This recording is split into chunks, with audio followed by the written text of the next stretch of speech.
des assurances, nous vous proposons la protection santé groupe PSG, l'assurance santé au coût bien étudié pour tout regroupement de personnes légalement constituées, entreprises, associations, syndicats, ordres, etc., composé d'au moins 10 employés. Profitez de l'assurance santé complètement modulable nationale ou internationale avec une couverture de vos frais de santé au choix à 50, 60, 70, 80, 90 et même à 100%. Hospitalisation, soins dentaires, soins optiques et encore plus. Pour tout type d'assurance, appelez-nous au 25 31 77 75 ou rendez-vous dans une de nos agences. Au groupe GA, on vous croit, on vous suit. Mesdames, Messieurs, bonsoir. Le Burkina Faso enregistre depuis ce 10 mars 2020 2 cas de coronavirus sur son territoire national. Cela survient après l'annonce depuis décembre 2019 des premières victimes enregistrées en Chine. L'infection à coronavirus touche désormais tous les continents. Elle devient une pandémie et constitue aujourd'hui dans le monde une préoccupation de santé majeure. Les coronavirus forment une famille de virus variés touchant aussi bien l'homme que l'animal. Leur nom signifie virus à couronne et vient du fait qu'ils possèdent tous un aspect en forme de couronne lorsqu'ils sont observés au microscope. Les coronavirus ont été identifiés pour la première fois chez l'homme en 1960. Les coronavirus humains causent principalement des infections respiratoires allant du rhume banal à une infection pulmonaire sévère responsable d'une détresse respiratoire aiguë. Ils peuvent aussi s'accompagner de troubles digestifs tels que les gastro-entérites. Comment contenir et bouter l'infection à coronavirus au Burkina Faso? C'est le défi actuel qui se pose aujourd'hui en matière de santé. Quelle est la dangerosité du Covid-19 et quelles sont les mesures préventives? Pour répondre à ces différentes questions, je reçois pour vous sur ce plateau professeur Apolline Sondo Ouedraogo. Professeur Sondo est infectiologue, responsable du pôle Ouagadougou de la riposte à la maladie à coronavirus. Avec nous également, professeur Martial Ouedraogo. Professeur Ouedraogo est pneumologue, coordonnateur national de la riposte à la maladie à coronavirus. Et puis, docteur Jean-Charlemagne Kondombo. Docteur Kondombo est le coordonnateur national adjoint et incident manager de la riposte à la maladie à coronavirus. Une autre personne qui devrait être sur ce plateau, mais empêchée, il s'agit du professeur Zekiba Tarnagda, responsable du laboratoire national grippe. Bonsoir madame, bonsoir monsieur. Merci d'être sur ce plateau. Bonsoir madame. Chers téléspectateurs, merci de nous suivre. Vos questions et autres préoccupations sont attendues au 25 40 79 03. Professeur Sondo, pouvez-vous compléter l'introduction que je viens de faire, la définition que je viens de faire dans mon introduction par rapport au coronavirus? Merci madame Dao. À cette définition, donc, nous pouvons ajouter qu'il existe plusieurs groupes ou familles de coronavirus, dont 7 principaux en fait chez l'homme. Initialement présents chez les animaux, ils sont susceptibles donc de se retrouver chez l'homme. On parle de zoonose. Et lorsqu'ils se retrouvent chez l'homme, cela devient un nouveau virus. Qu'est-ce qui s'est passé? Le virus s'est transformé. On parle de mutation. Donc, nouveau virus, l'organisme n'est pas immunisé, n'a pas d'anticorps pour se protéger, donc à l'origine d'une nouvelle maladie ou encore appelée maladie émergente. Et c'est ce qui nous arrive actuellement avec le coronavirus. Les principaux qui sont responsables d'épidémies, donc c'est surtout donc le SRAS-CoV et le MERS-CoV.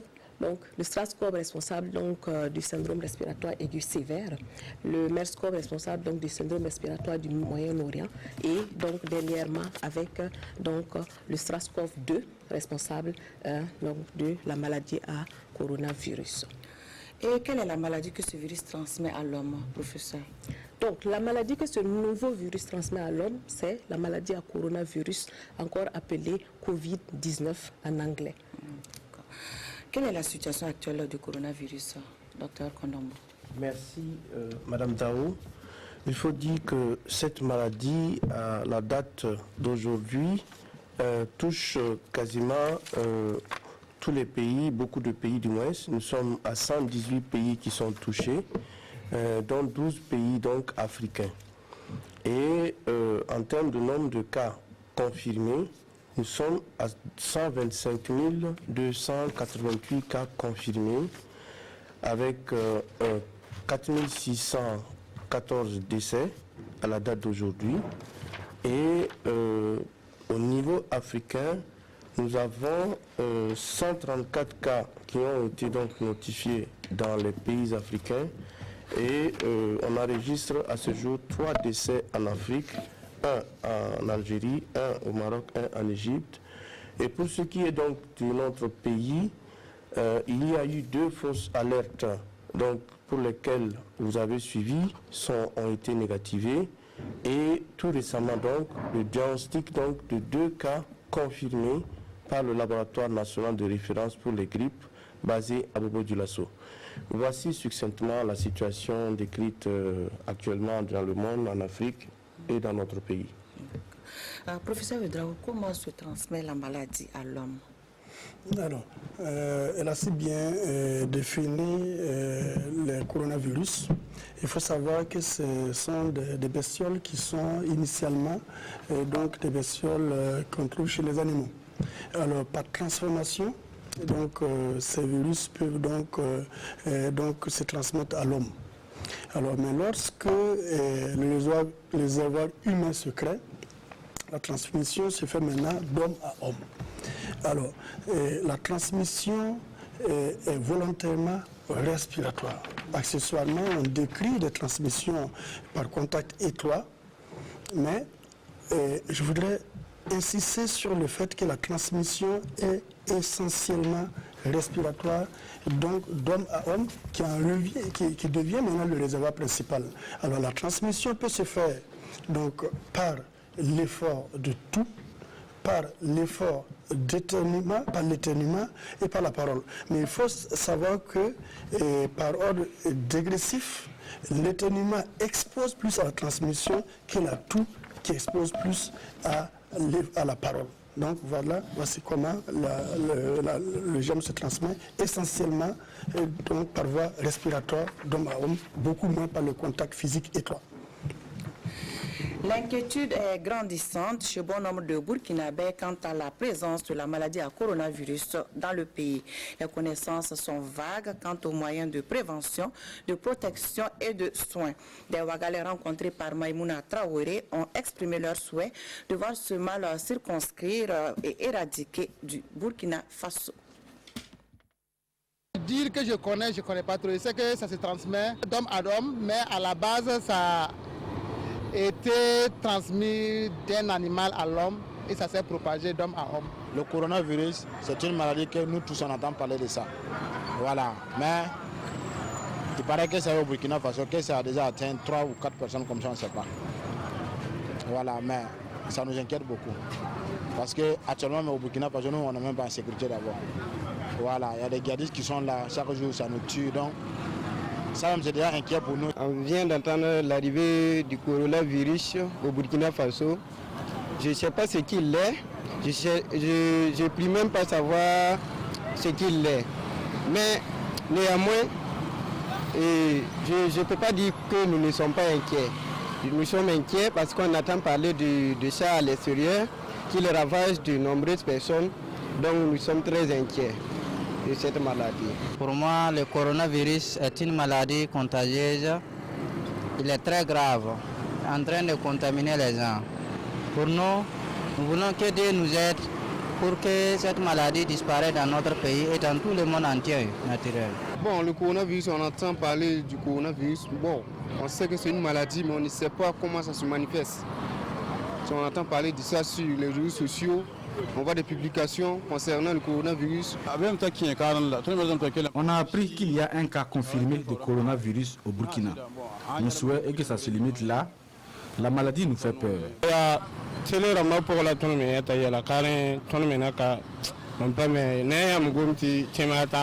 C'est dans les médias que j'ai entendu parler du coronavirus. On dit que c'est une maladie très grave. C'est pas du jeu. Il faut qu'on trouve une solution pour aider la population.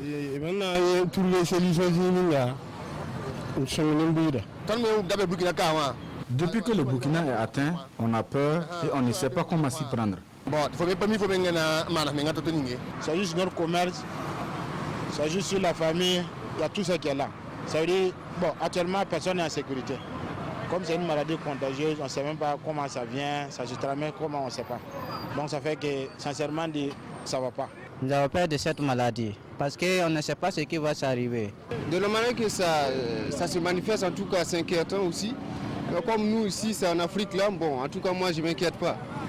Puisque au Burkina Faso, ici, la chaleur ici, donc on dit que la maladie aussi n'aime pas trop la chaleur. Pourtant, au Burkina Faso, ici, la température est trop élevée, donc en tout cas, je ne m'inquiète pas. C'est inquiétant. On ne peut même plus aller dans un centre de santé de peur de contracter le coronavirus.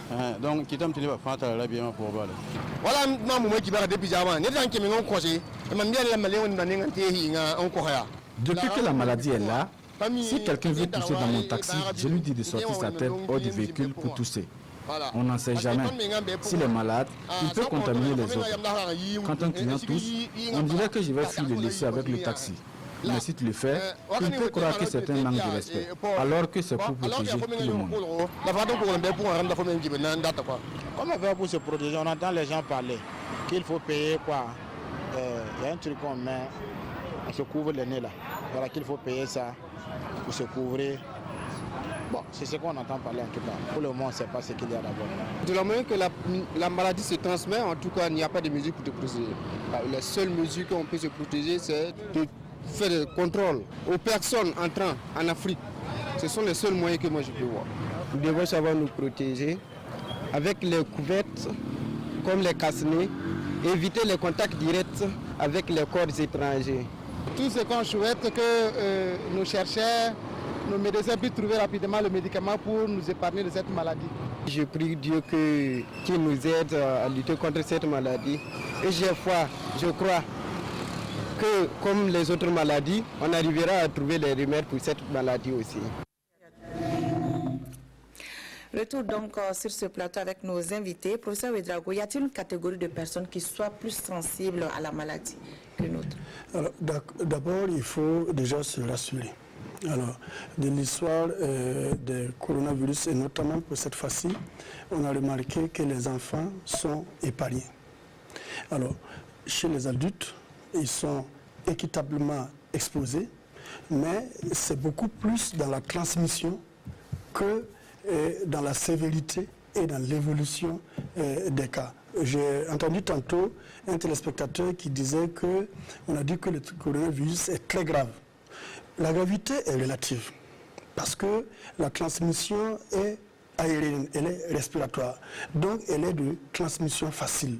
Mais le pronostic, lui, n'est pas dangereux, d'autant que à ce jour, on sait très bien que c'est beaucoup plus les personnes qui ont des tares, que ces tares-là sont respiratoires et qui sont exposées beaucoup plus à l'évolution vers la gravité. Quand on parlait de tares, je peux citer par exemple les diabétiques non contrôlés, je peux citer des patients qui ont une immunodépression, je peux citer des patients qui sont sur une immunosuppresseur, je peux citer des insuffisants rénaux, etc. Donc, elle est grave du fait de la transmission facile, mais elle n'est pas grave du fait qu'elle touche moins les enfants. Elle n'est pas grave parce que l'évolution défavorable est surtout conditionnée par un certain nombre de cofacteurs qui ne sont pas retrouvés sur tout le monde. Et on sait aujourd'hui que la mortalité est autour de 5%. Et cette mortalité est habillée par des comorbidités, c'est-à-dire habillée par des antécédents qu'on trouve déjà chez les patients qui donc ont ce coronavirus-là. Et quels sont les symptômes de la maladie? Alors, je disais tantôt que c'est une maladie à présentation respiratoire, mais elle aurait pu ne pas avoir des symptômes respiratoires. Mais là, en fait, elle a des symptômes qui sont simples. Vous avez, généralement, les gens disent « je suis grippé ». Je suis grippé. Alors, quand tu dis « je suis grippé », en fait, si vous voulez, ça partage le même masque clinique que la grippe, en fait. Il s'agit d'un patient qui est enrhumé, un patient qui a des maux de gorge, un patient qui tousse, un patient qui a de la fièvre, un patient qui est fatigué. Donc, mais généralement, dans 80% des cas, c'est-à-dire quand on prend 100 personnes, il y a pratiquement 80 personnes qui ne vont pas présenter de signes graves, qui vont présenter des signes bénins. Ils vont avoir un écoulement de nez banal, un rhume banal, etc. Et malheureusement, un petit nombre de personnes, on va avoir des manifestations, certes respiratoires, comme je dis, mais qui peuvent s'aggraver, qui peuvent devenir graves, jusqu'à créer une difficulté respiratoire ressentie par le patient, qui l'incommode beaucoup, constatée par le personnel de santé, qui peut l'amener en hospitalisation. Donc, mais quelle peut être la différence en ce moment entre un rhume, une grippe classique et une infection à coronavirus en ce moment? C'est une question très intéressante. Parce que quand on a les formes bénignes, s'il n'y a pas de distinction entre le fait qu'ils disent je suis grippé et qui continuent à aller au travail, etc. Il n'y a vraiment pas de différence. Et c'est pour ça que nous, nos équipes, on va le voir donc dans le plan de riposte, c'est une expertise pour questionner le malade afin de définir si ces symptômes qui sont bénins, mais qui rendent le malade contagieux. Qui rend le malade contagieux, si ces symptômes-là peuvent l'amener à un confinement ou à un diagnostic ou pas. Donc, quand je dis dans 80%, c'est vraiment des signes bénins qui s'apparentent à un rhume, à une grippe, qu'on dit je suis grippé, on continue à vaquer à ses occupations. Mais ça va revenir probablement, il y a des signes, quand la personne s'inquiète, qui peuvent nous orienter vers un diagnostic formel afin de procéder à un confinement et éviter la propagation de la maladie. Docteur Konomo, le virus a été détecté en Chine pour la première fois. Est-ce un hasard ou y a-t-il une raison à cela? Merci Madame Dao. Je pense qu'il y a aussi cet aspect du hasard. Mais il faudrait qu'on soit quand même regardant, parce que le virus est apparu en Chine au moment du Nouvel An chinois et aussi pendant une période où habituellement le peuple chinois vit donc des épisodes de grippe. Et donc le Nouvel An chinois, avec les multiples déplacements, les multiples brassages, et également avec donc cette période qui était donc favorable aussi à la grippe, habituellement vécue par ce peuple, il y a eu donc très rapidement une flambée. Mais il faut saluer ici en fait la réactivité des autorités chinoises qui ont véritablement pris à bras le corps le mal en faisant en sorte que très rapidement l'OMS puisse vraiment décréter l'urgence de santé publique de portée internationale. Ce qui a permis effectivement d'alerter le maximum de pays pour qu'ils puissent se préparer et qu'ils puissent également affûter leurs armes pour pouvoir riposter en temps opportun et éviter donc une plus grande propagation de cette maladie. Donc c'est vous dire que vraiment je saisis cette opportunité pour saluer vraiment ce courage du peuple chinois qui a permis vraiment en un temps vraiment d'alerter donc l'ensemble donc des pays pour qu'ils puissent se préparer et puissent venir à bout de cette maladie. Voilà ce que je voulais partager. Je ne sais pas si... Professeur Sando, le virus apparemment se propage à grande vitesse. Plusieurs pays sont touchés, dont le Burkina Faso. Quelle est la situation du couple infecté? Alors, par rapport au couple infecté, le monsieur s'améliore progressivement. Maintenant, ça va nettement mieux. Quant à la dame, elle est stabilisée et on note également une amélioration clinique. Deux cas de coronavirus ont donc été constatés à Ouagadougou. Dans le Grand Ouest, cette maladie virale n'a pas encore été officiellement déclarée, heureusement. Seulement, il y a eu des cas d'alerte et une équipe d'intervention rapide de la coordination régionale de la riposte contre la maladie à coronavirus a été déployée sur le terrain. Question pour elle de faire des prélèvements afin de s'assurer si le cas est fondé ou pas. Une de nos équipes de reportage s'est entretenue avec le professeur Armel Poda, coordonnateur régional de la riposte contre la maladie à coronavirus. Il s'exprime au micro de Karim Ilboudo et de Karim Sissé. Le Covid-19, il y a eu naturellement quelques alertes. Et pour vous dire qu'actuellement même nous sommes en train de gérer une alerte dans la région. Et donc notre équipe d'intervention rapide en chemin pour aller investiguer le cas et voir si c'est nécessaire de faire des prélèvements, s'il s'agit véritablement d'un cas suspect. Et ensuite, le prélèvement est acheminé au laboratoire et c'est à l'issue des résultats du laboratoire qu'une communication est faite sur les cas. Lorsqu'il y a une alerte, il y a le numéro vert et il y a des contacts. Et donc l'équipe d'intervention rapide se déplace pour vérifier.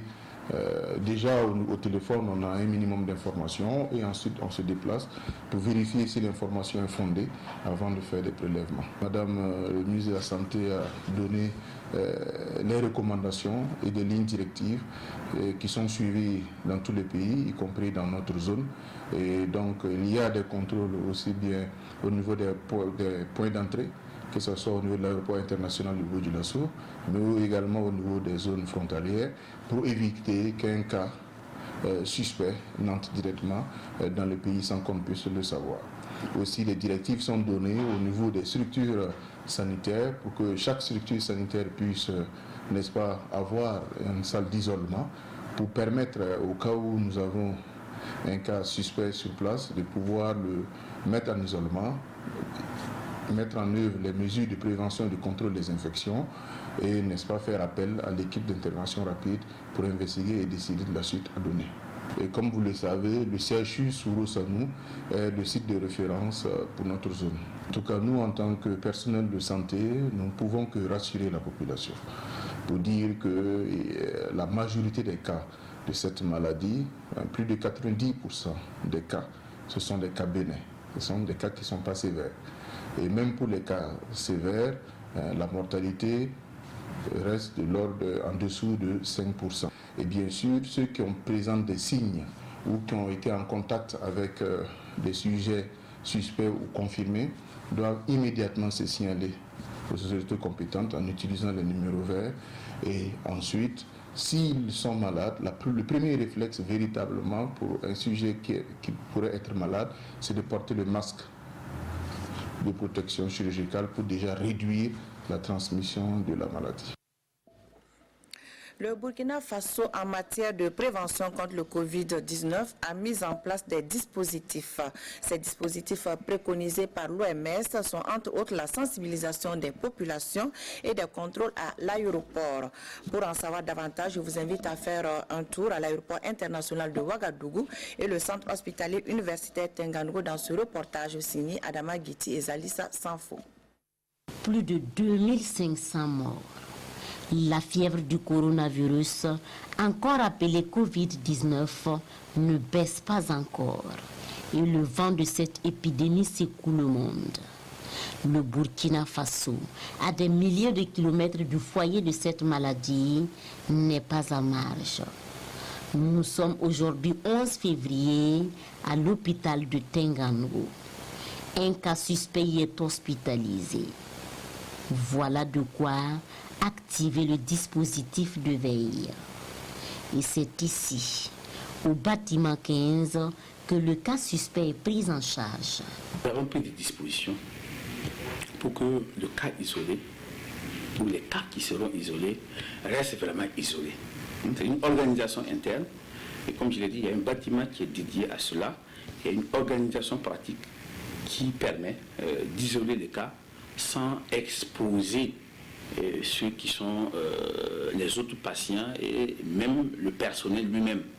Et c'est pour cela que j'ai dit que tantôt nous avons entrepris une communication en interne, même auprès de tout le personnel de notre hôpital, pour que nous soyons tous au même niveau d'information, qu'il n'y a pas lieu de s'affoler.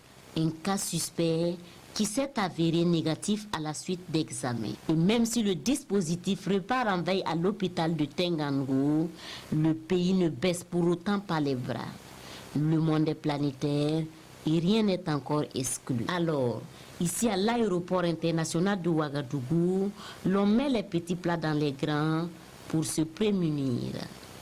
Tout passager entrant, débarquant d'un avion, doit d'abord passer au niveau d'un distributeur de gel hydroalcoolique qu'il va automatiquement récupérer et puis se nettoyer les mains.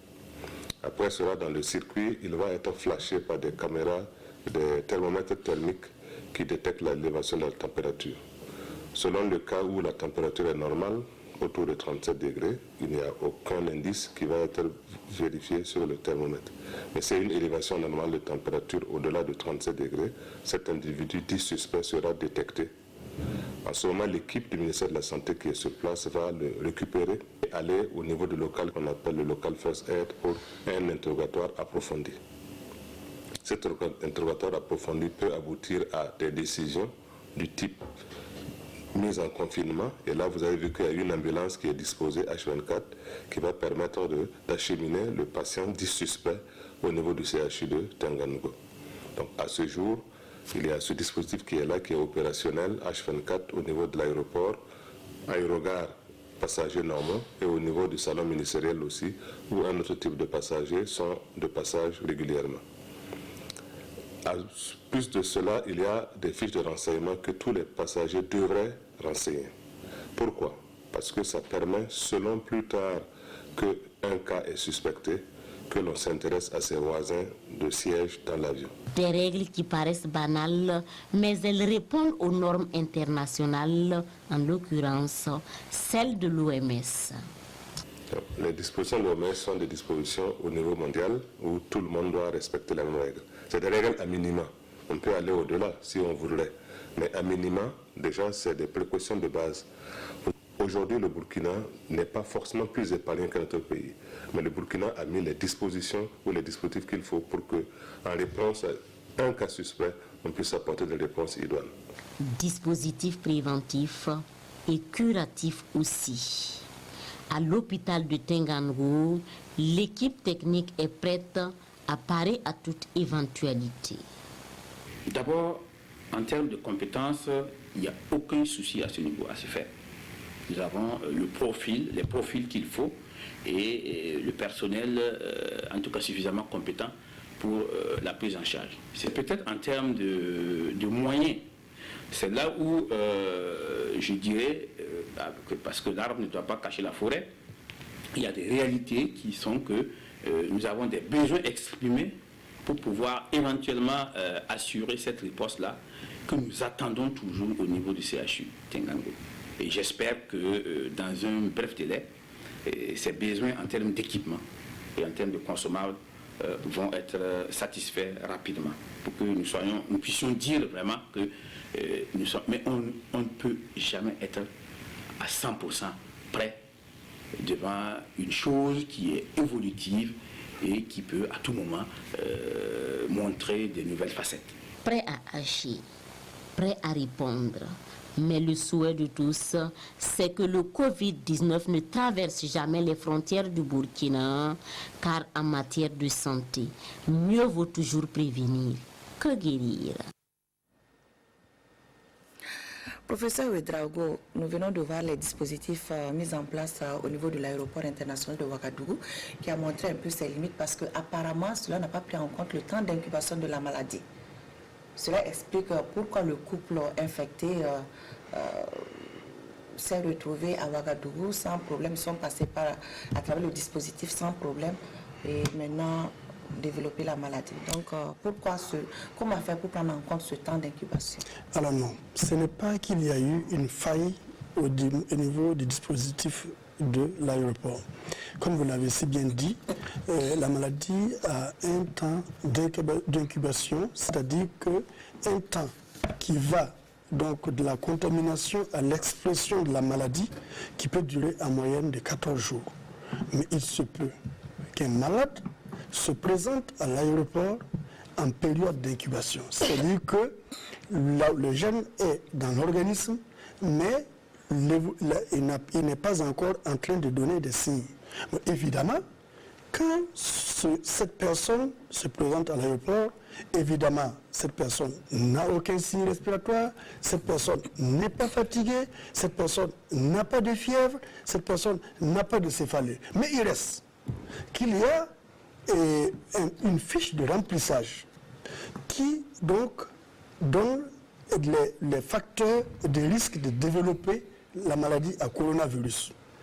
Et cette fiche vous indique et vous explique, même les affiches que nous verrons, que si vous venez d'une zone où sévit le coronavirus, si vous avez eu un contact que vous estimez suspect, vous êtes obligé à l'autoconfinement. Et vous êtes arrivé à l'autoconfinement et appelez nos services de veille chaque fois que vous voulez et nous vous surveillons. Et si c'est nécessaire, nous nous rendons chez vous pour opérer des prélèvements. Et si vous êtes confirmé, nous continuons la prise en charge. Alors, il est clair que cette attitude d'auto-infinement va, à mon avis, contre souvent nos habitudes et modes d'existence, parce qu'on connaît le communautarisme africain et surtout burkinabé. Donc, lorsqu'on élaborait donc cette directive de prise en charge, nous savions que cet autoconfinement allait être difficile compte tenu de notre mode de vie communautaire. Mais je dis qu'il faut comprendre que le problème n'est pas venu d'une faille au niveau de l'aéroport, mais plutôt, à mon avis, d'une insuffisance de ces personnes-là à assumer leurs responsabilités dans la partition de chacun dans le combat contre cette maladie. Docteur Kondombo, selon la gravité, on distingue classiquement 3 phases dans les plans de réponse aux épidémies comme celle du Covid-19. Le Burkina Faso est à quel stade actuellement et à quelle phase? Merci Madame Daou. Il faut dire qu'en termes plutôt d'évolution de la maladie, on distingue essentiellement les 3 phases. La période pré-épidémique, c'est une période pendant laquelle on se prépare, on affûte ses armes, on prend des dispositions et on se prépare pour d'éventuels cas. Voilà. Et ensuite, vous avez la période épidémique. Lorsque l'épidémie est déclarée, donc à ce niveau, et il y a également un certain nombre de stratégies, un certain nombre d'activités qui peuvent être réalisées à ce niveau. Et enfin, vous avez une 3e phase qui est la phase post-épidémique. Lorsque l'épidémie passe, on fait le point, on regarde ce qui a bien fonctionné et ce qui n'a pas bien fonctionné, et on regarde effectivement, on fait le point à tous les niveaux pour véritablement capitaliser et éviter les erreurs à l'avenir. En ce qui concerne notre pays, nous étions sur la phase donc de préparation et nous avons été donc en même temps surpris par l'apparition donc de 2 cas. Surprise, c'est trop dire, nous nous sommes préparés. Donc, ce qui veut dire que à cette étape, nous sommes quasiment toujours dans les 2 phases. La préparation se renforce et c'est pourquoi on a besoin donc du soutien de tout le monde. Et nous avons également besoin du soutien de tout le monde pour riposter, pour que pour les 2 cas qui sont revenus positifs, il n'y ait pas de propagation à large échelle. Et cela donc nécessite donc un engagement de tout le monde à tous les niveaux pour que nous puissions vraiment nous en sortir. Pour certains Burkinabés, les mesures prises pour contrer la maladie ne sont pas appropriées. Qu'en pensez-vous? Merci Madame Dao. Je voudrais rappeler ici que le professeur Ouedraogo l'a dit tout à l'heure, il y a eu donc plusieurs aspects en termes donc de préparation. Et en termes de préparation, le pays donc a pris des dispositions pour renforcer la surveillance au niveau de différents points d'entrée. Il y a des points d'entrée terrestres, il y a des points d'entrée donc aéroportuaires et il y a également des points d'entrée ferroviaires. Et le pays a pris donc toutes ces dispositions pour renforcer la surveillance au niveau de ces différents points d'entrée. Il y a également un autre aspect très important, il y a la mise en place d'une unité de veille et d'alerte. Cette unité de veille donc permet de prendre toutes les préoccupations de l'ensemble des citoyens donc par des numéros verts qui ont été disponibilisés, sur lesquels numéros les gens peuvent appeler donc pour poser des questions et pour éventuellement réagir par rapport à ces aspects. Et ces numéros verts, c'est le 01 60 89 89 et le 52 19 53 94. Ces numéros verts sont accessibles et ils fonctionnent et ils sont vraiment actuellement, les gens s'intéressent à pouvoir véritablement répondre. Il y a un autre aspect très important sur lequel je veux insister. Il y a la mise en place d'un centre de prise en charge. Et ce centre de prise en charge a été réfectionné et très rapidement par les autorités en charge de la santé. qui ont pris toutes les dispositions. Ce centre est situé où? Ce centre est situé au CHU Tengango. Et donc ce centre a été très rapidement réfectionné sous l'impulsion donc des premières autorités de la santé, faisant en sorte que ce cadre-là offre maintenant un espace donc d'accueil pour nos malades. Il y a également le fait que des équipes d'intervention rapide sont disponibles. Lorsque la cellule de veille est alertée, ces équipes d'intervention rapide peuvent à tout moment donc vous rejoindre là où vous êtes pour investiguer et faire donc des prélèvements en vue donc du fait de diagnostic. Il y a des équipes également qui sont actuellement sur la recherche des cas contacts et le suivi de ces cas contacts. Ces dispositions ont été également prises par donc les autorités du ministère de la Santé, et il y a bien d'autres mesures, les mesures de protection individuelle et collective, sans omettre également, comme vous le savez, donc ces mesures donc de communication qui sont mises en œuvre sur beaucoup de chaînes de télévision et qui permettent effectivement à la population de s'informer, qui permet à la population également d'être alerte, d'avoir les mesures de protection. Et donc l'ensemble de ces mesures font que je pense que, à mon sens, il n'y a pas de vraiment, excusez-moi l'expression, toutes les mesures ont été prises pour qu'à l'étape d'aujourd'hui, le pays puisse riposter de manière appropriée donc, à tous les cas de coronavirus. Voilà. Professeur Ouédraogo, que dites-vous à ces Burkinabés qui pensent que les mesures prises ne sont pas appropriées? Enfin, vous savez que de toute façon, devant une maladie à la limite qui se propage aussi rapidement, et sans que les personnes concernées par ces avis ne sachent que la maladie n'est pas potentiellement mortelle, on peut le comprendre. Et puis il y a également l'influence des réseaux sociaux. Et les gens ont tendance peut-être à comparer ce qui se fait ailleurs par rapport à nous. Nous n'avons déjà pas les mêmes plateaux techniques de base. Mais de toute façon, nous estimons que nous sommes à la hauteur donc de lutter contre ce coronavirus. À titre d'exemple, je suis revenu la nuit d'Alger, où à marge d'une réunion qui était consacrée pour l'asthme, nous avons eu donc une réunion donc, sur le coronavirus en ce qui concerne surtout les pays au sud d'Afrique, au sud du Sahara, qui semble-t-il ne sont pas préparés pour donc affronter cette maladie à coronavirus. Et je rappelle que l'OMS dit qu'aucun pays n'est véritablement préparé. Alors, mais quand nous avons explosé notre plan de riposte et surtout nos directives, mais on a trouvé que nous étions suffisamment prêts. Et je remercie au passage les autorités algériennes qui ont accueilli cette réunion-là.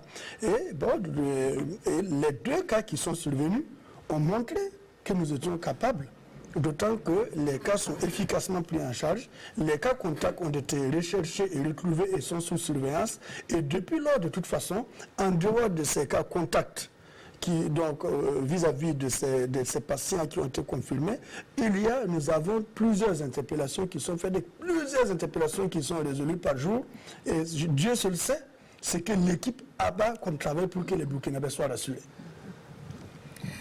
Découvrons à présent les questions des téléspectateurs avec Viviane Tiendre-Bego.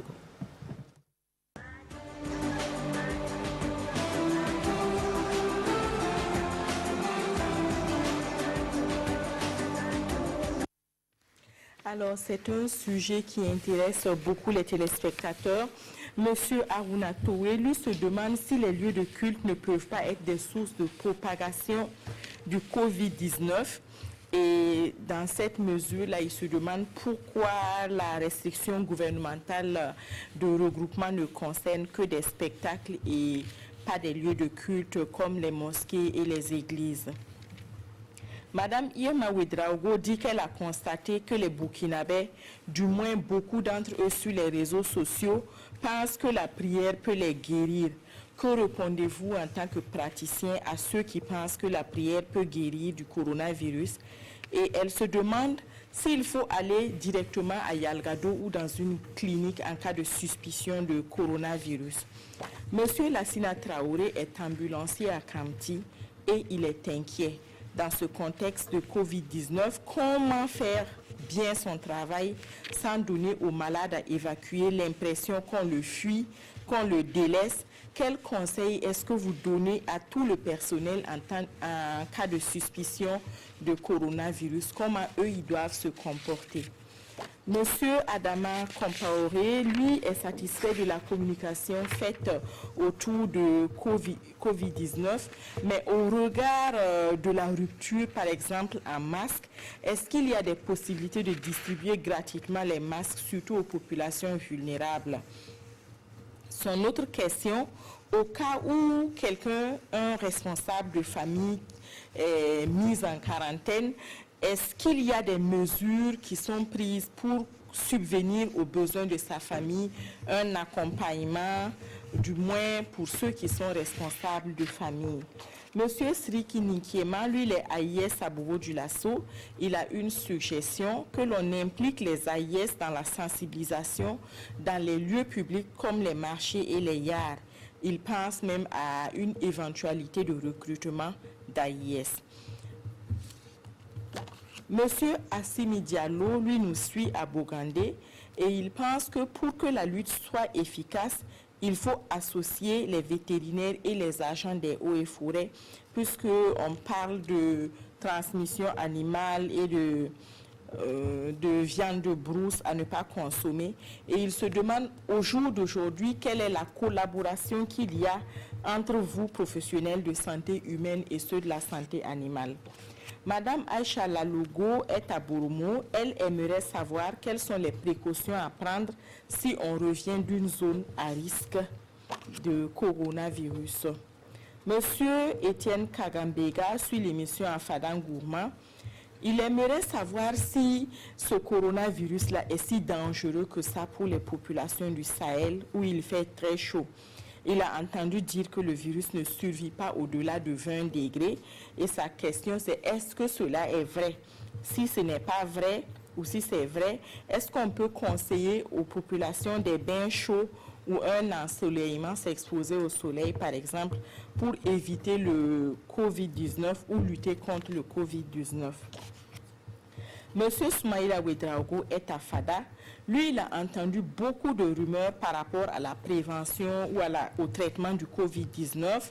Boire de l'eau chaude, se gargariser avec de l'eau salée, boire de l'eau chaude dans lequel on aura infusé de l'ail. Est-ce que tout cela est vrai?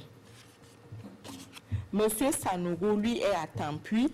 Il veut savoir si un porteur sain de Covid-19 peut le transmettre à d'autres personnes sans le savoir. Son autre question concerne les lieux de transmission. Il se demande pourquoi un établissement, par exemple, comme le Zenda, qui a beaucoup d'élèves, n'a pas été fermé, puisque rien que le Zenda a plus de 1000 élèves. Monsieur Lamoussa François Ilboudo est à Ouagadougou. Il se demande qu'est-ce qui n'a pas marché dans le dispositif de détection à l'aéroport pour qu'on ne puisse pas détecter les 2 cas suspects dont on parle aujourd'hui. Et qu'est-ce qui est fait pour retrouver tous ceux qui étaient sur le même vol et tous ceux qui étaient en contact avec les patients, les 2 premiers patients. Monsieur Amadou est à Gorom Gorom. Il demande aux professionnels que vous êtes de donner des conseils pratiques aux populations du Sahel qui sont exposées au vent et où la circulation se fait entre plusieurs localités et plusieurs pays. Monsieur Souleymane Traoré est à Bobo-Dioulasso. Lui donne un témoignage. Il a franchi la frontière avec le Mali hier seulement, mais il a constaté qu'il n'y a eu aucun contrôle au niveau de son véhicule et lui et tous ceux qui étaient là n'ont bénéficié d'aucun contrôle. Il demande quelles sont les dispositions que vous comptez prendre pour remédier à cela. Monsieur Yacouba Nati est à Djibasso. Lui, il a 2 questions. Comment se fait le traitement au Burkina Faso? Est-ce qu'il est accessible en dehors de Ouagadougou? Est-ce que c'est juste un traitement pour soulager ou bien c'est pour guérir ceux qui sont atteints de coronavirus? Et son autre question, c'est pourquoi ce sont les adultes qui sont les plus exposés au coronavirus? C'est tout pour la première partie des questions des téléspectateurs.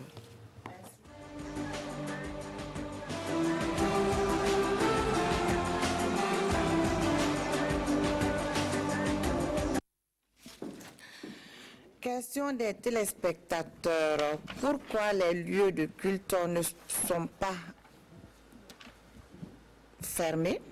Donc, alors ce sont des zones qui ne sont pas source de propagation. Parce que la mesure gouvernementale concerne seulement les lieux de spectacle. Donc, la question de M. Toé. Professeur Ouedraogo. Les mesures, les directives que nous avons données, c'est de protéger au maximum les gens contre la transmission en préservant leur mode de vie. Évidemment, nous avons au niveau de ces directives une commission qui s'occupe des grands rassemblements et également des conférences, que ce soit des conférences au Burkina ou des conférences internationales. Et nous sommes à charge au niveau de cette équipe-là de proposer un certain nombre de mesures pour que les autorités puissent prendre des décisions. Mais j'ai dit, comme vous avez remarqué pour l'OMS, quand bien même ça a été déclaré un problème de santé publique, l'OMS n'a pas annulé pour cela les voyages entre les pays. Moi, je crois qu'on peut faire l'effort de préserver un certain nombre de modes de vie, quitte en donnant des mesures pour pouvoir préserver ces gens-là. Alors, également, mais par contre, il y a une question concernant les cultes qui m'intéresse beaucoup. C'est, je pense que, est-ce que la prière peut guérir le coronavirus? Je suis croyant, pratiquant, mais je dis également et que malgré que je connais les bénéfices de la prière, je dis également qu'il est dit que lorsque quelqu'un est malade, qu'il prie, mais qu'il aille voir les thérapeutes, parce que c'est Dieu qui nous a donné les possibilités de guérir. Et je crois que la médecine est également une forme de sacerdoce. Personne n'est épargné de la maladie. Personne de la maladie, quel que soit son culte, quel que soit son rang social, quelles que soient ses conditions socio-économiques.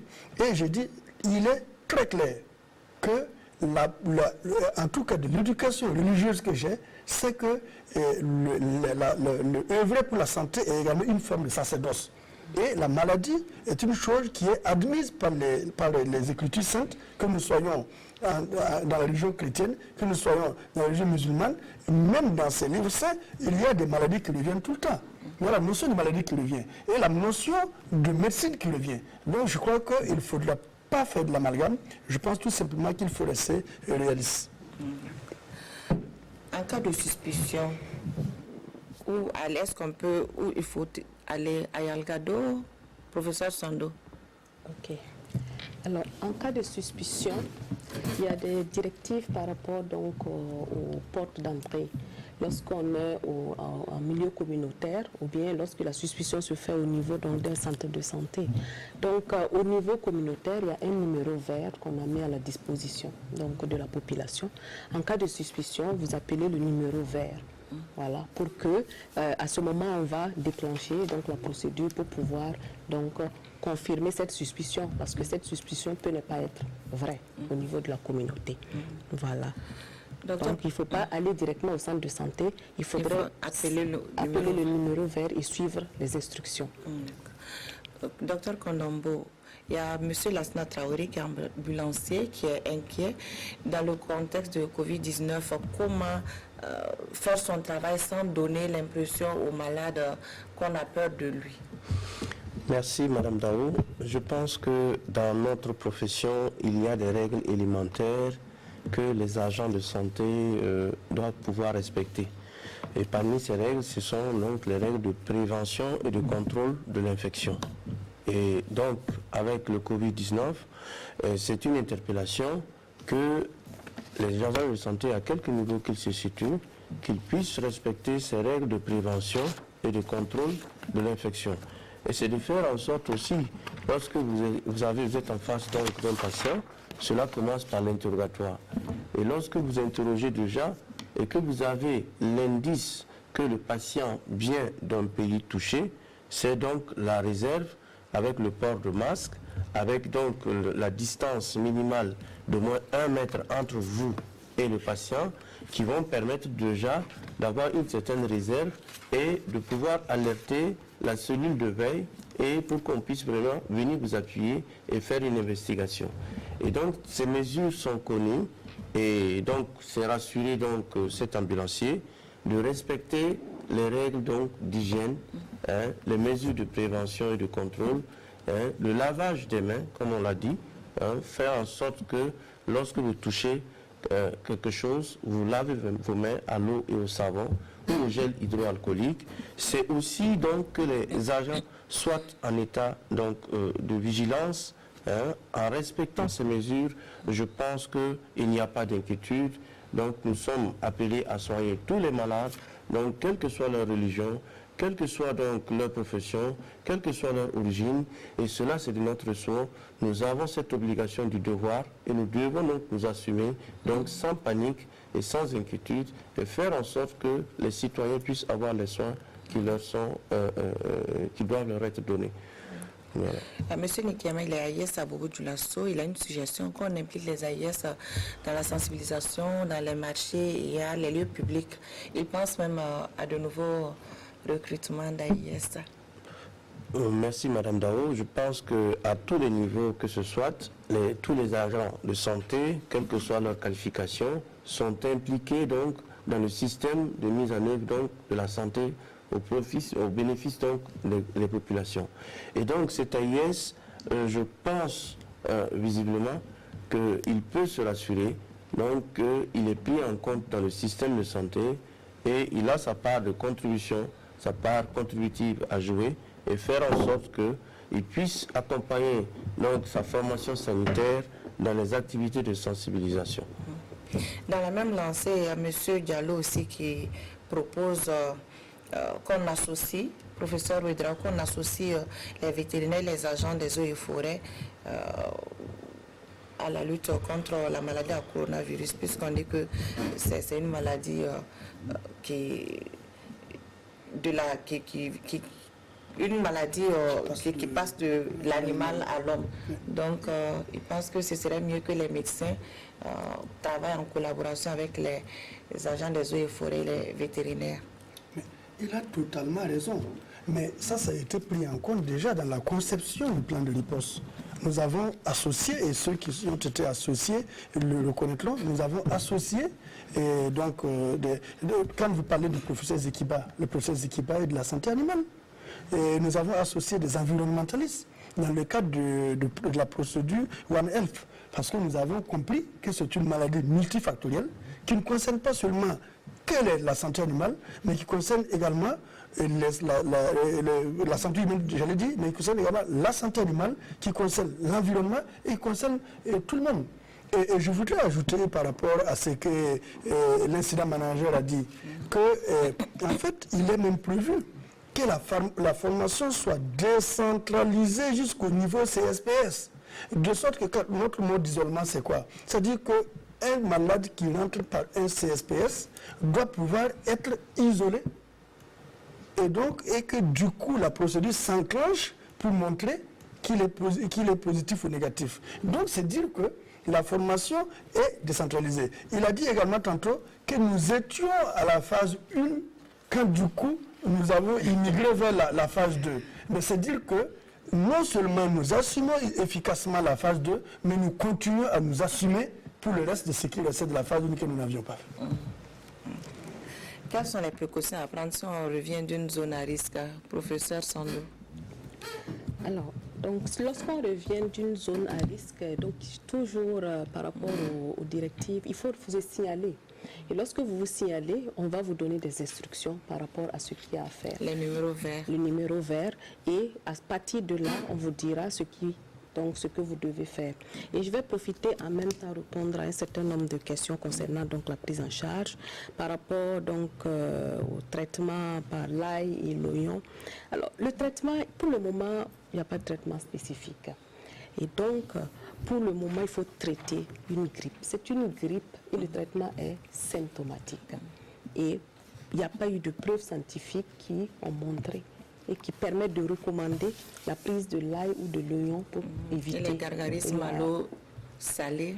Alors, ce qu'il faut retenir, c'est que souvent, il y a certaines molécules qui sont virucides.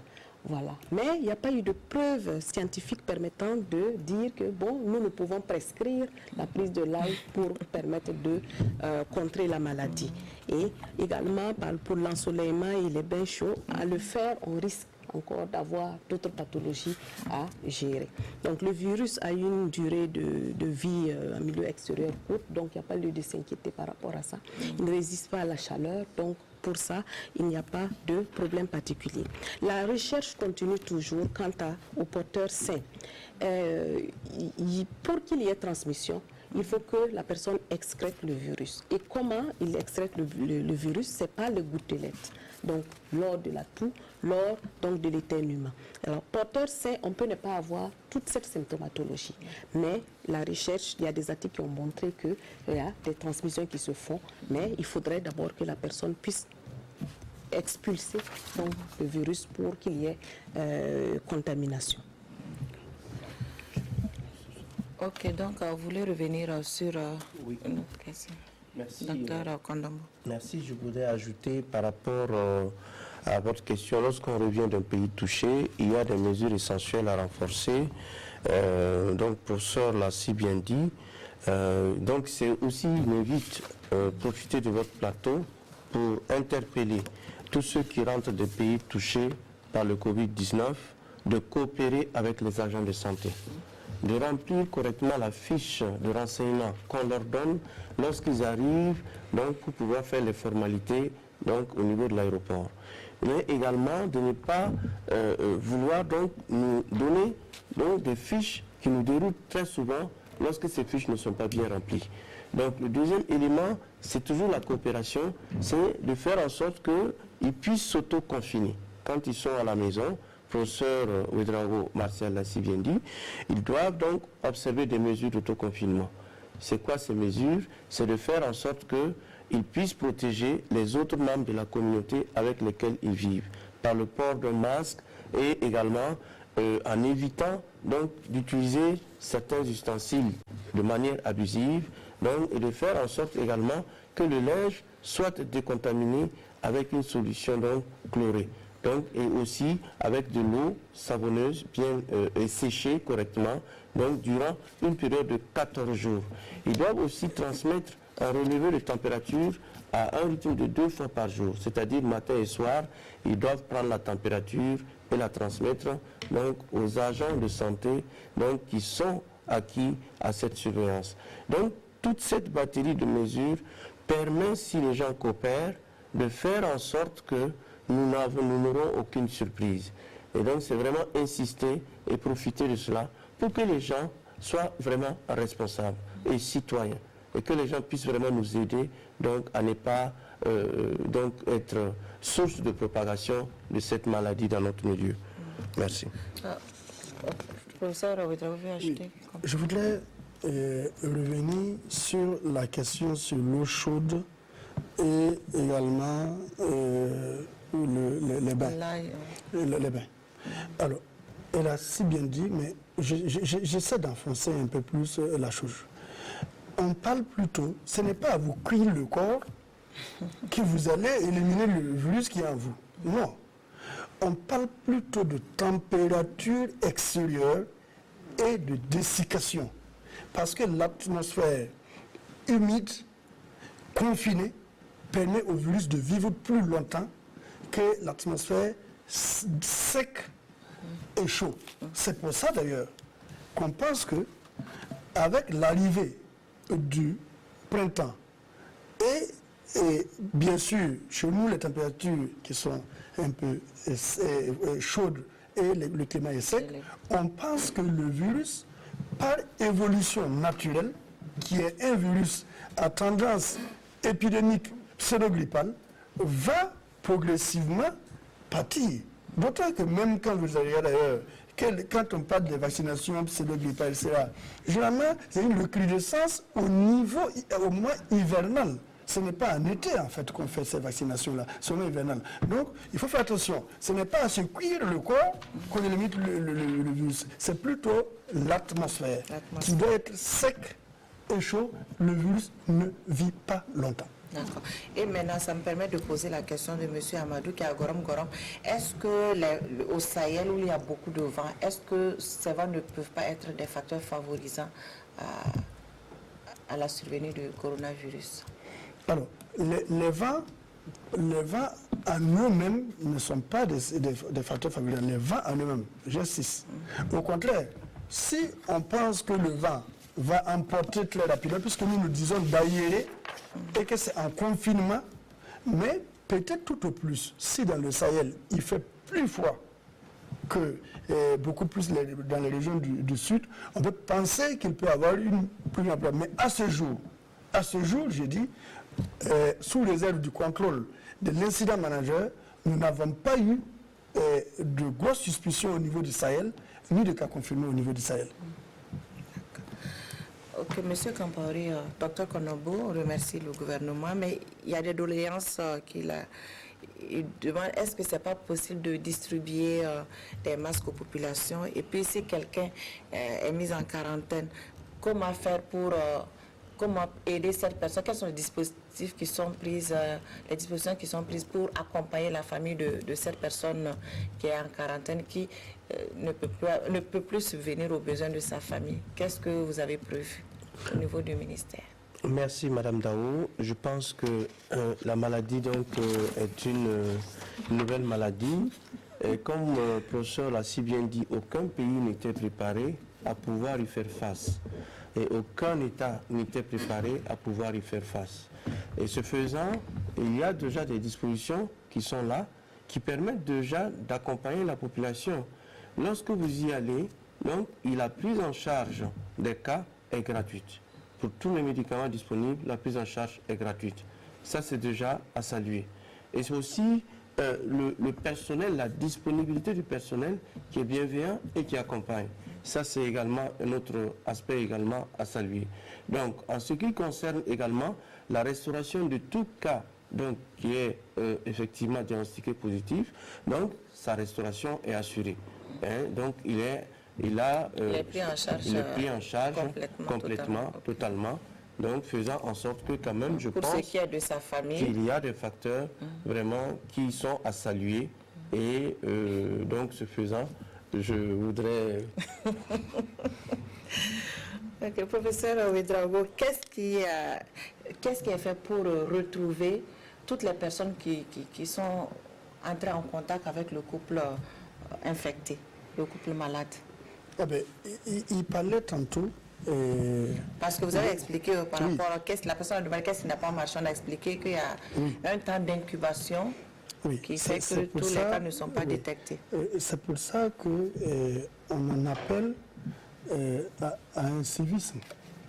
D'autant que aujourd'hui, tout le monde sait que lorsque on a été en contact avec un cas avéré, on est suspect.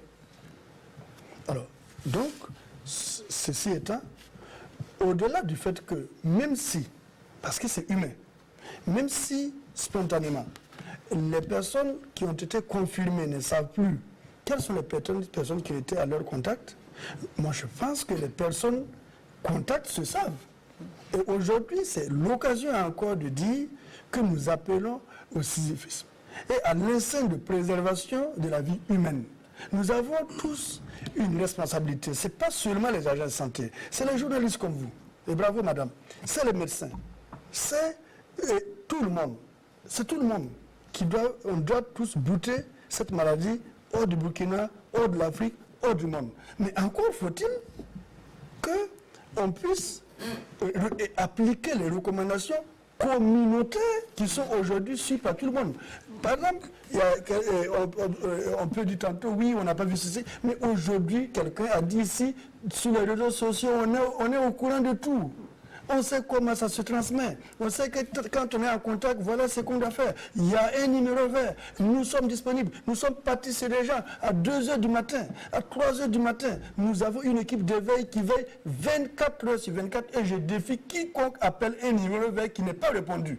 Mais donc, si malgré tout ça, les personnes restent chez elles et attendent carrément de prendre des formes graves pour dire non, nous ne sommes pas pris en charge, mais là, écoutez, moi je vous dis quel que soit ce que nous faisons, quels que soient les mécanismes que nous nous mettrons en place, la porte d'entrée communautaire est une porte d'entrée qui est complexe à gérer, surtout dans notre mode de vie. Et moi, j'en appelle à un civisme général pour pouvoir contrecarrer cette maladie. Docteur, quand on vous a parlé des dispositifs terrestres, donc il y a M. Traoré qui a franchi la frontière hier seulement du Mali, il est à Bobo, donc il n'y a eu aucun contrôle, il n'a rien constaté. Merci Madame Dao, je pense que cela est appréciable, on peut toujours améliorer. Vous savez que cette œuvre est humaine et toute œuvre humaine est perfectible. Donc ce qui se dit, on peut toujours améliorer. Et pour ces agents de santé qui sont au niveau donc des postes frontaliers terrestres, donc ils sont quand même à saluer parce que ce sont des agents très souvent qui sont en nombre insuffisant, mais qui assurent, je vous le garantis, qui assurent donc ce contrôle et qui font en sorte que pendant donc toutes les heures qui leur sont imparties, cette surveillance soit faite. Et évidemment, si il arrive à un moment donné que c'est les heures où quasiment cette surveillance n'est pas totalement assurée, je pense aussi qu'à ce niveau, on peut situer des responsabilités. Mais pour ma part, je peux vous garantir que le contrôle au niveau des points terrestres est effectif. Voilà. Professeur Sondo, pourquoi ce sont les adultes seulement qui sont les plus exposés? Alors, c'est parti de constat. Comme je dis, c'est une nouvelle maladie. C'est comme par exemple ce qui s'est passé en 2009 avec la grippe pandémique. Donc, c'était une nouvelle maladie également et nous avons, à partir donc, de certaines études, donc, pour essayer de comprendre un certain nombre de phénomènes. Donc, c'est la même chose pour ce qui concerne donc, le coronavirus. Donc, on a constaté que les formes sévères, donc le professeur Marcel Ouedraogo l'a dit, donc, étaient concernées par des personnes âgées et puis des personnes porteurs de maladies chroniques. Et on a constaté aussi que, voilà, pour le moment, les enfants ne sont pas atteints. Maintenant, la recherche donc, va nous permettre donc, de pouvoir de trouver des réponses au fil du temps. D'accord. Il y a cette autre question qui avait déjà été posée par rapport au lieu de culte, c'est le lycée Philippe Zenda Kaboré qui regroupe près de 1000 élèves. Est-ce que c'est pas mieux, la personne se pose la question, pourquoi les cours ne sont pas suspendus là-bas? Pourtant, il y a des lieux de... C'est professeur Sondo, c'est à où je m'adresse. Pourtant, les lieux de spectacle sont fermés. Puis, un établissement comme le Zenda, avec près de 1000 élèves, fonctionne toujours. Alors, je pense que nous sommes à une étape où, pour le moment, nous ne sommes pas au stade de fermer donc les écoles et de fermer, voilà. Donc, je pense que ça va évoluer et en fonction de l'évolution, on pourra prendre des décisions concernant des fermetures. Alors, je voudrais compléter un tout petit peu. On est au début de l'épidémie. Même quand vous voyez les pays où on met en quarantaine des villes, on met en quarantaine des écoles, mais c'est sur la base de constats épidémiologiques. Mais vous allez vous lever, aller fermer un établissement où dans le quartier il n'y a pas de cas, où un enseignant n'a pas de cas, où dans la famille des élèves il n'y a pas de cas. Attendez, écoutez, c'est comme l'histoire des masques, des masques que quelqu'un a dit de porter. Mais là, c'est pour carrément foutre la panique maintenant dans toute la ville. On a expliqué comment ça se transmet. Et je pense que la psychose va plus nous créer de problèmes que le coronavirus, en fait. Il faudrait que les gens soient sereins, qu'ils aient confiance aux autorités, qui font un travail impeccable et qui ont rassemblé des gens compétents. Et les personnes que vous avez citées ici sont des personnes qui sont leaders dans leur responsabilité, dans leur profession respective. Et ce sont des personnes qui, au-delà du Burkina Faso, ont de l'expertise internationale. Et je vous dis de ne pas vous inquiéter, les autorités ont fait un très bon travail et nous avons matière à travailler, il ne nous manque rien pour travailler. Maintenant, c'est progressivement, parce que le Burkina, ce n'est pas un village quand même, c'est progressivement. Et donc, faire assimiler aux gens. Et puis il y a aussi les barrières linguistiques. Il y a les conditions socio-économiques défavorisées. Il faut adapter les messages donc à la population, etc. Aujourd'hui, nous sommes en train de parler en français. Évidemment, je sais que nous avons des messages en Dioula, nous avons des messages en Moré, mais ce n'est pas en un seul jour que ça fait. Vous voyez que je suis étonné de savoir que quelqu'un a dit comment on prévient le coronavirus. Mais donc, ça veut dire que nous reconnaissons, il y a du travail à faire, et c'est bien des émissions comme ça qui nous interpellent. Parce que nulle œuvre humaine n'est parfaite, nous allons continuer à travailler, et nous allons toucher tous les hameaux de Burkina Faso. Mais dans tous les cas, je vous rappelle que l'OMS a dit que tout le monde a été dépassé par cette épidémie. Deuxième lot de questions des téléspectateurs, c'est toujours avec Viviane Tiendrebeu.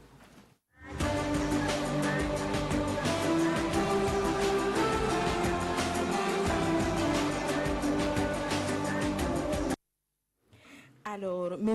Abraham Manou est à Samba. Il veut savoir qu'est-ce que la communauté scientifique du Burkina Faso fait pour trouver un médicament à ce Covid-19-là, ou bien est-ce qu'on attend que les chercheurs chinois, italiens ou français trouvent la solution pour qu'on la mette en pratique ici au Burkina Faso?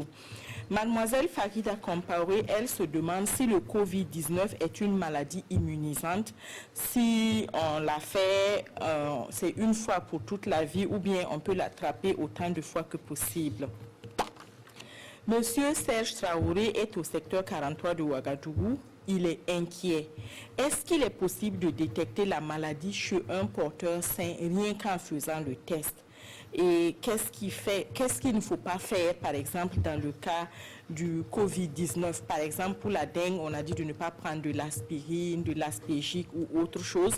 Et pour le Covid-19, qu'est-ce qu'il ne faut pas faire?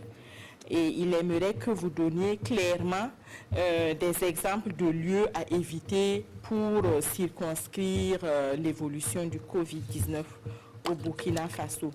Monsieur Thibaut Jean-Marie Compaoré est à Ouagadougou. Il est praticien de santé et il dit qu'il est heureux parce que pour une des premières, on a associé les praticiens à la lutte et il félicite pour cela les autorités en charge de la santé pour cette initiative.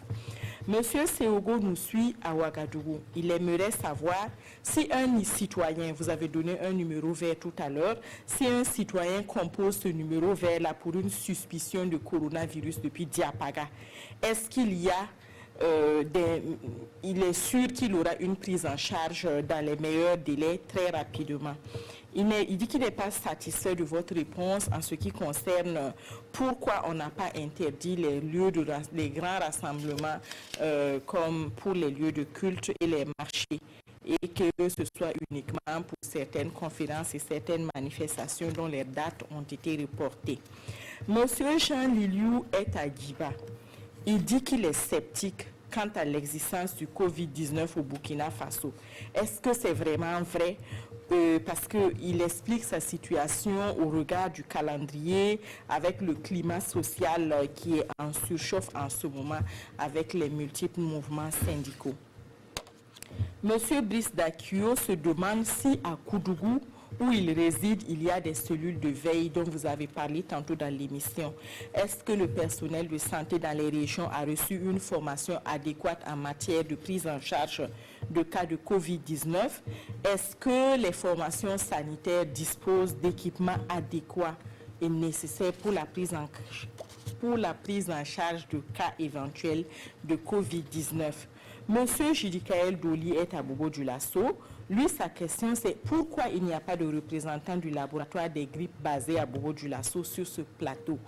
Il est allé sur un site où on fait le lien entre le Covid-19 et la grippe. Est-ce que cela est vrai? Et sur le même site, il a enregistré que selon l'OMS, on a enregistré entre 2012 et 2016 plus de 1700 cas de coronavirus dans le monde avec plus de 600 morts. Pourquoi maintenant la maladie fait plus de ravages qu'entre 2012 et 2016? Il aimerait que vous donniez quelques explications. C'est tout pour les questions des téléspectateurs d'aujourd'hui.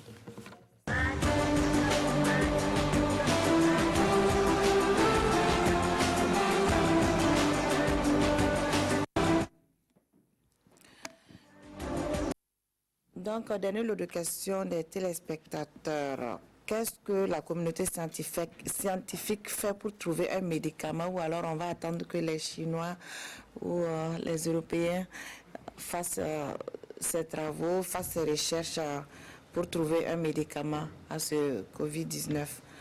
Professeur Sando. Alors, je crois que la recherche se fait à tous les niveaux, que ce soit chez les Chinois ou au niveau, puisque maintenant tous les continents sont atteints. Donc, par rapport au nombre de cas reçus, donc c'est une nouvelle maladie et donc la recherche se fait partout. Est-ce qu'elle est immunisante? Alors, par rapport à l'immunité, c'est comme par exemple les autres virus. Lorsqu'on est infecté, on développe une petite immunité qui permet, lorsqu'on est exposé, on fait une forme moindre, fruste, comme ce qu'on a l'habitude donc de dire. Et c'est par rapport également à cette immunité qu'il y a des candidats vaccins qui sont en cours, donc par rapport à cette recherche-là. Voilà. Qu'est-ce qu'il ne faut pas faire quand on est porteur sain ou alors quand on a le coronavirus? À l'image de la dengue où il ne fallait pas prendre de l'aspirine, est-ce qu'il y a des contre-indications, professeur Ouédraogo? Oui, avant de répondre à cette question, je voudrais déjà répondre à la dernière question, qui est pourquoi le professeur Zekiva n'est pas sur le plateau. Mais vous l'avez si bien dit avant de commencer, qu'il n'a pas pu être sur le plateau pour des raisons de contraintes.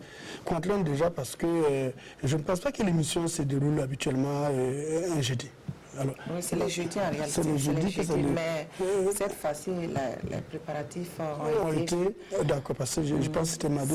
Mais les préparatifs, moi je viens d'arriver, c'est la nuit même de la France. Et donc c'est une émission qui tient compte de l'actualité. Et de toute façon, je pense qu'on a revenu suffisamment hommage. Et de toute façon, pour les prochaines fois, il pourra participer. Je pense que c'était pour la question de maintenant concernant qu'est-ce qu'il ne faut pas faire.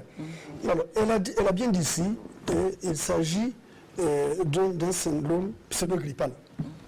Alors, ce qu'il ne faut pas faire, c'est déjà, quand on a un passé de maladie, ce qu'il ne faut pas faire, c'est de ne pas bien suivre justement ces maladies-là. Quand on est hypertendu, quand on est asthmatique, etc., il faut déjà faire en sorte de bien suivre ces maladies. Alors, ce qu'il ne faut pas faire, c'est de croire que le Covid n'existe pas. Parce que j'ai vu qu'on a dit, non, est-ce que ce n'est pas une histoire pour faire des tensions sociales? Est-ce que pour faire des tensions sociales, on a envie d'envoyer au bout du Burkina? Est-ce que les États-Unis ont les mêmes tensions sociales que le Burkina? Est-ce que la Chine a les mêmes tensions sociales que le Burkina? On parle de tensions sociales au Burkina, on parle d'une maladie qui est aux États-Unis, qui est en France. En quoi ils sont mêlés aux tensions sociales du Burkina Faso? Moi, je crois qu'il faut faire attention et qu'il faut savoir raison garder. Moi, je pense qu'il faut faire attention. Donc, à mon avis, en dehors de ça, elle a dit que c'était un apparenté grippal. J'ai vu tantôt des gens qui disent qu'il faut prendre de l'ail, etc. Si ça peut vous soulager, parce que c'est un apparenté, ça peut vous soulager tant que vous avez des formes modérées, mais il n'y a pas de problème particulier. Si habituellement vous prenez un peu de miel, un peu de ceci, ça vous soulage. C'est ce que nous appelons de la médecine parallèle, tant que ça ne vous enfonce pas. Ce qu'il ne faut pas faire, c'est être justement dans cette situation, vous prenez votre miel pour la gorge, vous prenez ceci, et votre situation s'aggrave, et vous continuez à le faire. C'est ça qu'il ne faut pas faire en réalité. Voilà tout ce qu'il ne faut pas faire. Sinon, c'est un apparenté de grippe. Donc, il y a beaucoup de gens qui disent, je prends du miel, je vous rappelle que dans 80% des cas, c'est des cas bénins. Mais les gens vont prendre un peu de miel, les gens vont prendre un peu de paracétamol, un peu de médicaments pour le rhume, etc., un peu de citron. Tant que ça nous a... Mais maintenant, faites attention. Quand vous prenez tout ça et que votre état ne s'améliore pas, faites attention parce qu'on a une épidémie de Covid. Ok. La personne, M. Dora, aimerait savoir clairement les lieux à risque. Quels peuvent être les lieux à risque? Alors, nous l'avons déjà dit, mais il est bien qu'on le répète. Nous avons déjà dit, mais on va le répéter parce que c'est très important. Il faut faire attention. Nous avons dit que le virus aime les lieux confinés. Et c'est ça qui est important. Ça aime les lieux confinés et les lieux qui brassent également un certain nombre d'étrangers qui peuvent venir des zones à coronavirus. Alors, quand vous prenez, je ne sais pas, quand vous prenez le lycée Zenda Kabore. Le lycée Zenda Kabore, c'est la plus lycée Zenda, non, comme exemple. C'est quel élève là-bas vient d'une région à cause... Comme je l'ai dit, il faut faire attention à ne pas paniquer, à ne pas être frileux. Et moi, je pense que nous avons nos petites habitudes. Par exemple, quand vous avez pris tout de suite le Nord, mais à quoi bon? Il n'y a pas eu un cas suspect et rapporté. À quoi bon les empêcher de faire tranquillement leur petit marché? Ce n'est ni un lieu confiné, ce n'est ni un lieu où il y a un échange avec les gens supposés venir. Je le répète, que ce n'est pas les restrictions hasardeuses là qui vont nous aider, mais c'est le respect des directives que nous avons éditées. Et les directives sont connues. Quand on sait qu'on vient d'une zone où il y a du coronavirus, quand on sait qu'on a été en contact avec le coronavirus et qu'on se lève aller sur un marché, mais c'est qu'il y a un problème quand même. Vous voyez que il faut déjà que maintenant on a essayé de voir, comme on sait comment ils se multiplient, les lieux de confinement, les lieux qui par exemple quand vous prenez comment ça s'appelle, les événements internationaux. Mais vous voyez que les événements internationaux, ça brasse un certain nombre de personnes qui viennent d'horizons divers. Et il a dit ici, souvent, le remplissage est un peu complaisant. Et même mieux, il peut venir à la période d'incubation. Et il vient développer sa maladie ici. Donc vous voyez, c'est un peu compliqué. Donc je pense qu'on peut savoir raison garder et puis permettre à la personne de ne pas tomber dans une psychose où finalement on va rester ce soir et puis se cloîtrer pour toute la vie. Docteur Kondombo, est-ce que les numéros verts depuis Diapaka, quelqu'un qui appelle peut être pris en compte dans les plus brefs délais? Oui, merci madame. Je pense que le numéro vert, il est accessible à tout le monde. Et lorsque vous appelez, c'est d'abord pour rassurer et aussi donc lever votre inquiétude et faire en sorte que l'équipe qui se place au niveau donc de l'équipe de veille puisse répondre à vos préoccupations. Et lorsque il y a effectivement ces éléments qui sont appréciés, et aussi lorsqu'on apprécie le contexte épidémiologique dans lequel donc le cas suspect a été donc évoqué, il y a la possibilité que l'équipe d'intervention rapide puisse aller investiguer, quel que soit le lieu et quel que soit l'endroit. Et donc, rassurez-vous que ces dispositions sont déjà prises et à tout moment, une équipe d'intervention, donc sur la base donc, du contexte et sur la base donc, du lien épidémiologique, peut effectivement arriver très rapidement là où vous êtes pour investiguer, procéder à des prélèvements et très rapidement, nous pourrons avoir les résultats pour confirmer ou infirmer le cas en question. Donc, ça veut dire qu'en ce moment, dans toutes les villes, il y a une cellule de veille, parce que M. Dakio se demande s'il y en a à Koudougou. Très bien. Il faut dire qu'à ce niveau, toutes les régions sont en alerte. Toutes les régions sont en alerte. Et des dispositions sont prises pour faire en sorte que les équipes d'intervention rapide au niveau de l'ensemble de ces régions-là puissent intervenir à temps et puissent également être renforcées par l'équipe d'intervention rapide au niveau national. Donc, se dire simplement qu'il faut que les gens ne paniquent pas, parce que le système est bien en place et des dispositions sont prises pour venir en aide à toutes les régions lorsque des cas suspects viendraient à être donc suspectés et signalés par le niveau donc de la cellule d'alerte. Donc le personnel de santé dans les régions, en matière de formation, il n'y a pas de problème. Est-ce qu'ils disposent des équipements nécessaires pour la prise en charge? Déjà à ce niveau, je peux vous garantir que les directives nationales de prise en charge sont ventilées à tous les niveaux. Et ces directives nationales de prise en charge, c'est comme une Bible, si vous voulez. Il y a des éléments qui sont donc standardisés, qui permettent déjà à l'agent de santé qui l'exploite de savoir qu'est-ce qu'il doit faire devant donc un cas suspect de Covid. Et le professeur l'a dit, lorsque le cas est suspect, le premier réflexe donc de l'agent, c'est de respecter les mesures de prévention et de contrôle de l'infection. C'est aussi de procéder à l'isolement du cas en attendant l'arrivée de l'équipe d'intervention rapide qui va arriver sur place et qui va pouvoir investiguer le cas. Professeur Sondo, est-ce qu'il y a-t-il un lien entre le Covid-19 et la grippe? Alors, je crois que la question portait en fait pourquoi c'est maintenant, là, il y avait eu de nombreux morts liés au coronavirus, pourquoi c'est maintenant qu'on fait le lien. Alors, au début, nous avons dit qu'il y avait plusieurs familles ou groupes de coronavirus. Et celui-là particulièrement, donc chaque année, il y a des infections, donc il y a des infections grippales liées à d'autres coronavirus qui existaient depuis longtemps. Voilà. Maintenant, particulièrement pour ce qui concerne ce nouveau virus, c'est qu'il y a eu transformation et chez l'homme n'est pas immunisé, il n'a pas encore suffisamment produit d'anticorps qui lui permettent donc de se protéger. Et c'est pour cette raison que nous avons une dissémination du cas. Et c'est cette même façon de faire par rapport au virus influenza en 2009 qu'il y a eu la grippe pandémique. Donc ce sont des mutations qui permettent d'avoir de nouveaux virus et qui n'existaient pas chez l'homme et qui étaient initialement présents donc, chez les animaux. Docteur Konobo, l'Afrique subsaharienne est maintenant touchée par l'infection au coronavirus. Est-ce que le risque de propagation est-il élevé, oui ou non? Merci Madame Dao. Nous l'avons dit tout à l'heure, à l'étape d'aujourd'hui, il y a 12 pays africains qui sont touchés. Et rien que cette semaine, il y a eu 3 nouveaux pays africains, dont le nôtre, qui vient donc de rentrer dans la danse. Donc c'est pour vous dire que en fait la propagation de cette maladie est possible parce que justement aucun pays n'est à l'abri donc de cette propagation.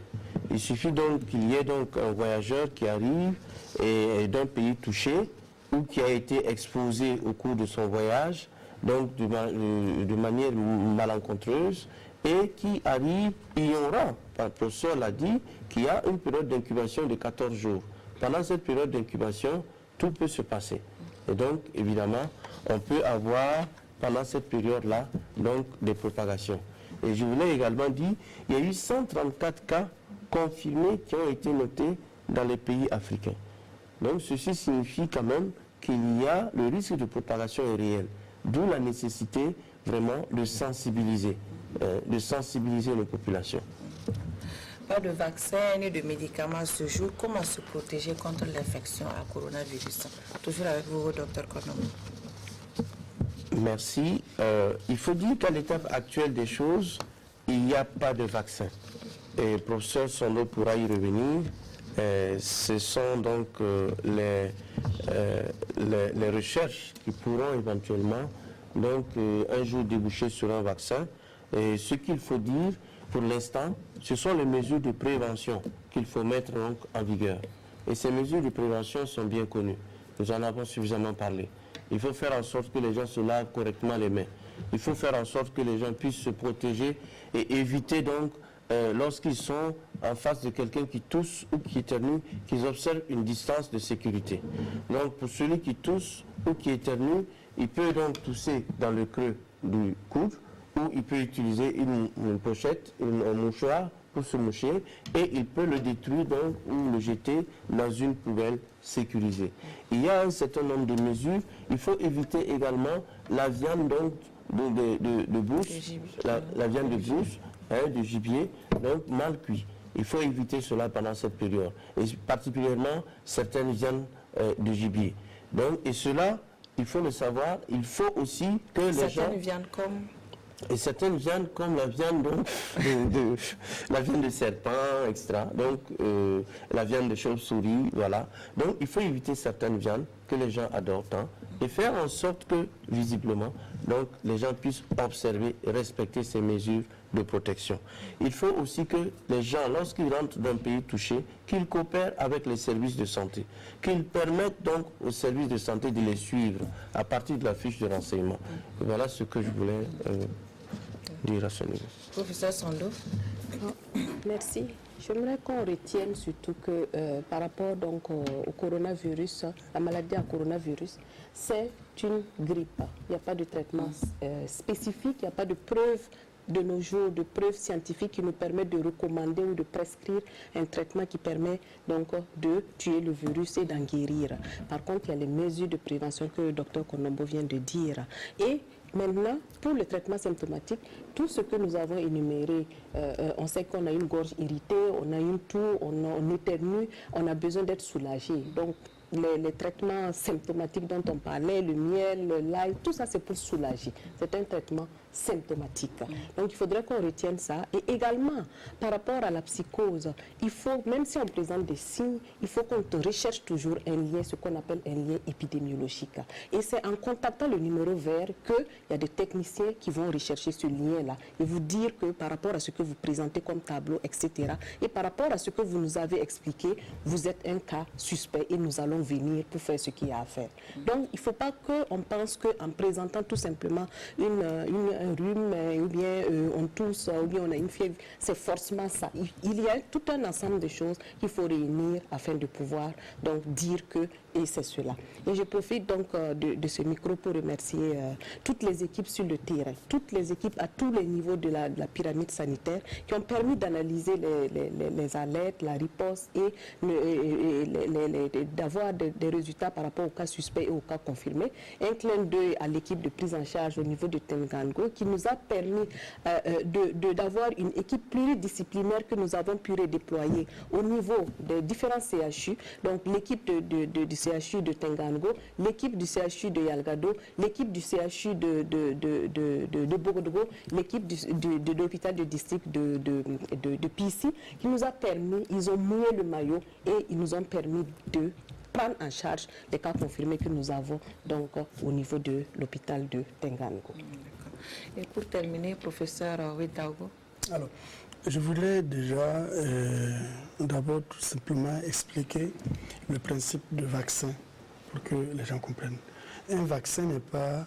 il subit un certain nombre d'étapes afin d'être utilisé en clinique humaine. Depuis sa conception, en passant par le mode animal, l'essai clinique, mais souvent, l'urgence sanitaire peut faire conduire certains vaccins. Mais même quand vous vaccinez quelqu'un, il met au moins 2 semaines pour développer l'immunité. Donc ce n'est pas, c'est pas faux. Heureusement, on sait comment prévenir la maladie et on sait que la maladie est pratiquement bénie dans 80% des cas.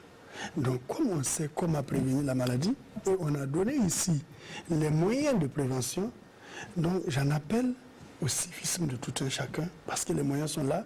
Même ceux qui ont dit qu'ils n'avaient pas vu, au moins aujourd'hui, ils ont entendu. Et j'en appelle au civisme de tout un chacun. Pour terminer, je voudrais, dans un premier temps, remercier les autorités qui nous ont fait confiance et qui nous ont permis de constituer donc cette équipe-là. Une équipe qui est vraiment au fond, et une équipe qui nous fait satisfaction, une équipe qui, à mon avis, est efficace jusqu'à ce stade. Et je voudrais demander véritablement à ce que chacun se considère responsable de la santé de l'autre. C'est comme ça qu'on va pouvoir vaincre le virus. Pas qu'on soit pour soi, parce que là, on aura des réactions de survie personnelle. Mais quand on considère qu'on est responsable de la santé d'autrui, on se sauve soi-même et on sauve l'autre. Merci. Merci, chers invités, d'être venus sur ce plateau. Des propos qui vont servir de conclusion à cette émission. Chers téléspectateurs, merci de nous avoir suivis. Prenez bien soin de vous. Bonsoir et à très bientôt pour un autre numéro de Santé Mag. À la Générale des Assurances, nous vous proposons la protection